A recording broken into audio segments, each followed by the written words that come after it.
A land of breathtaking beauty and enduring spirit, Balochistan is Pakistan's largest province by area, yet remains one of its most sparsely populated and contested regions. For generations, its people have harbored a dream of freedom, of reclaiming a destiny that was unilaterally decided for them. But for a few people, who are lackeys of the Pakistani state, or are terrified of the Pakistani state, or live off the crumbs that the Pakistani state throws them, or depend upon the Pakistani state for their positions in government. For example, the so-called chief minister of the province. Except for those people, people who would not get a dog catcher's vote in Balochistan, the Baloch, I think, overwhelmingly have at least emotionally seceded from Pakistan.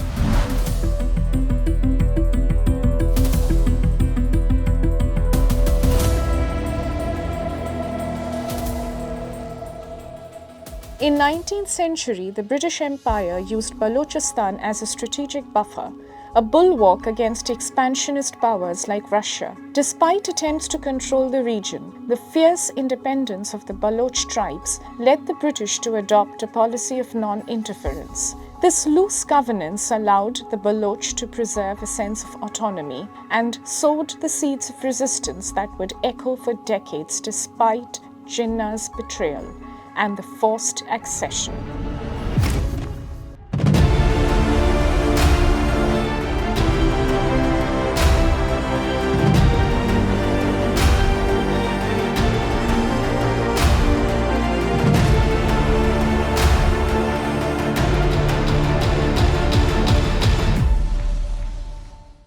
Independence from the British Raj came at a cost: partition.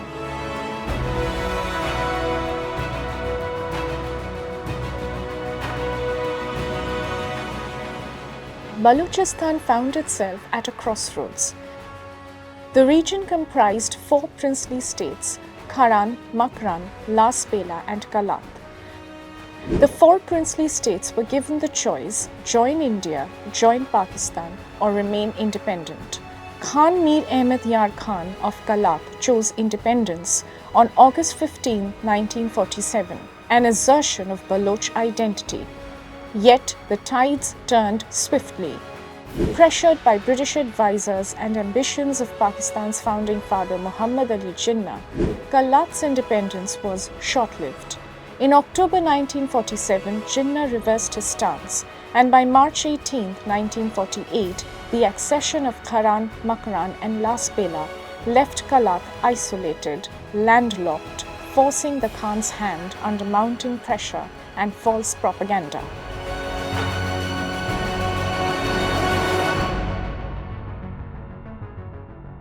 Despite being rich in minerals, Balochistan's wealth has largely been siphoned away by central authorities.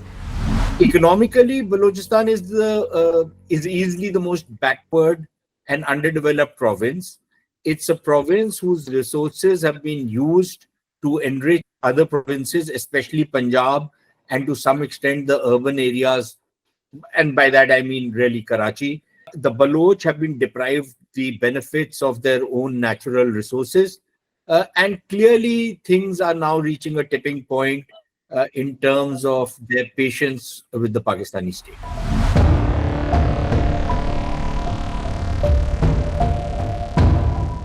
Balochistan's struggle has been marked by recurrent rebellions.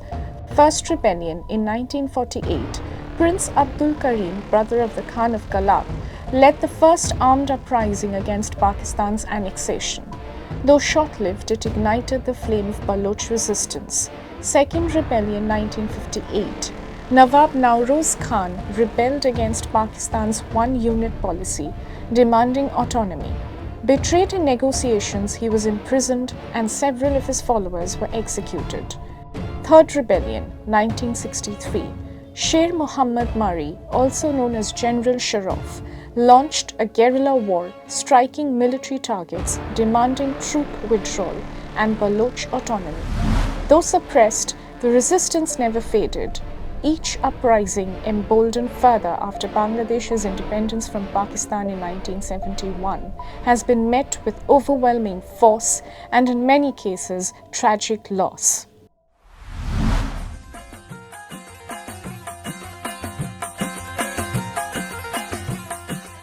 The Baloch are warriors, poets, and storytellers. Their culture is deeply rooted in independence, from epic poetry that speaks of heroes to tribal councils that govern without external interference.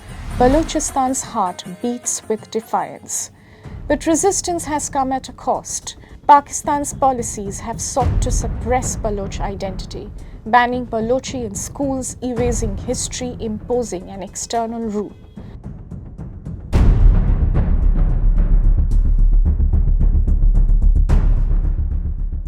For decades, the Baloch struggle has been written in blood and tears. Thousands of students, journalists, activists have disappeared. Victims of enforced disappearances, they vanish without a trace. When you see fathers and brothers and sons being picked up in the middle of the night without any legal processes, disappeared, sometimes for years, their bodies mutilated and thrown on the wayside, or when they're produced in courts, they are a shadow of their self. The constant harassment by the cops, by the army, the brutalities that are visited upon them on the streets while they are walking, the insults that are heaped on them by these Punjabi security forces, all of it does create a kind of a sentiment which is very difficult to bridge up. When you do something like that, the women of the house come out. In every Baloch home, there is grief. In almost every household, you'll hear stories of the missing, the displaced, the dead. It is a wound that refuses to heal.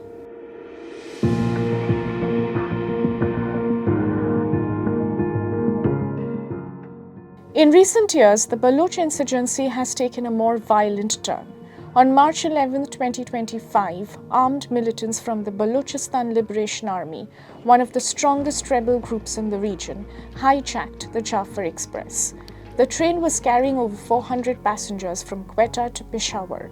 Blowing up the railway tracks, the attackers halted the journey mid-route, leading to an overnight siege in a remote tunnel. Their demand: release political prisoners and civilians allegedly detained by state forces.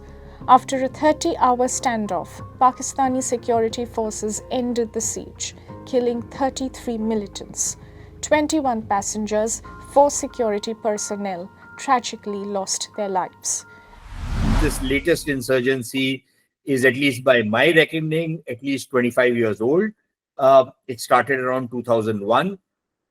And it's probably the most ferocious. And in the last at least 4 or 5 years, it seems to have become even more broad-based than what the previous insurgencies were.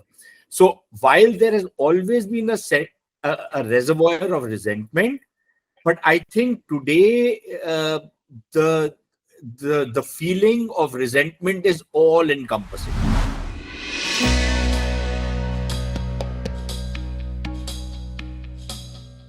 Balochistan's conflict is not confined to its borders.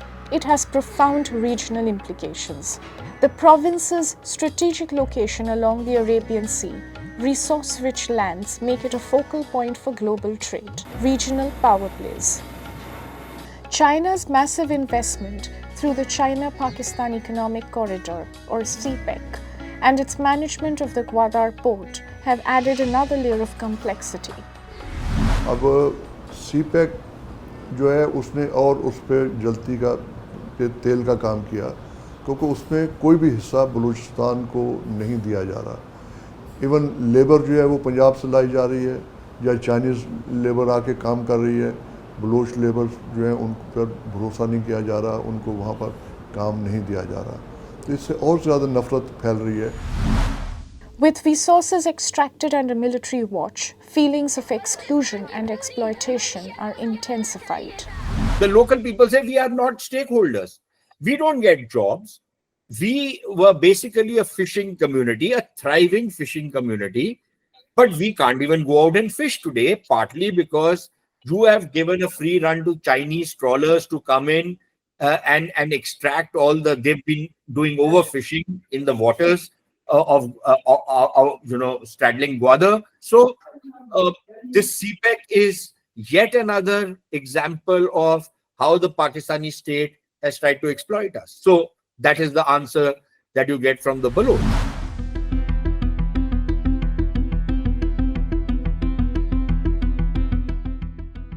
At the heart of this struggle are Balochistan's people. Countless families live with the pain of enforced disappearances, constant fear for their loved ones. उठा के ले गए उसको, उसमें 4 बंदे थे civil वर्दी में, बगैर नंबर प्लेट और बगैर शीशा. The human cost of decades of conflict is immeasurable, yet the spirit of resilience persists. Torture करते थे हमें, चेयर पे बिठा के करंट भी मारते थे और मेरे पैर को, जो मेरे सीधा पैर है, से बंदूक के बट से मारता था. अभी भी मैं थोड़ी ज़्यादा चलूँ तो मुझे तकलीफ होती है. और मेरे सर पे भी बंदूक का बट मारा था, इसमें भी 6 टांके आए हुए हैं. For many, the quest for an independent Balochistan is not merely political. It is deeply personal. अगर किसी ने जुर्म किया तो उसको सज़ा दे दो, लेकिन हमारी माँ की क्या कसूर है, मेरी वालदा की क्या कसूर है, उसको किस चीज़ की सज़ा दी जा रही. वो दिन रात अपने बच्चे के लिए रोते रोते अब उनकी हालत ऐसी होगी, वो बोलना उसने छोड़ दी. मतलब बर्बादी है. तो मतलब कुछ भी हम क्या बयान नहीं कर सकते कि हमारे बलूचिस्तान में जो हमारे साथ जो हो रहा है, पता नहीं क्यों हो रहा है, क्यों कर रहे हैं, ये नहीं पता, उनको ही पता होगा, लेकिन बर्बादी जैसी है. अब तो हम लोग इतने ही डरते हैं कि अगर मैं बोल रहा हूँ बर्बादी है तो उनको पता चल जाए कि ये कह रहे हैं कि बलूचिस्तान में बर्बादी, तो पता नहीं मुझे भी उठा के ले जाएं, मार के फेंक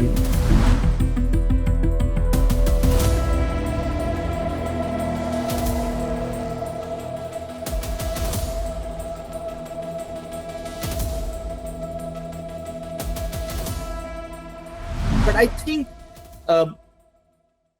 we have seen a level of maturity in the Baloch leadership, whether it's the militant or the political leadership in Balochistan, which is quite remarkable. And in many cases, despite their youth, many of these leaders of the Baloch movement are young people. They are in their 20s, maybe in their 30s. But the level of maturity they have shown, the level of consciousness that they have, and their spirit of, yes, we will take support, but no, we will not be anybody's puppet, I think is quite admirable. Big questions. Can inclusive economic policies and genuine political engagement forge a path to peace? Will the cycle of violence continue unabated? The future of Balochistan remains uncertain, but determination of its people to shape their own destiny is unwavering. Will their struggle, or Balochistan's long road to resistance, end?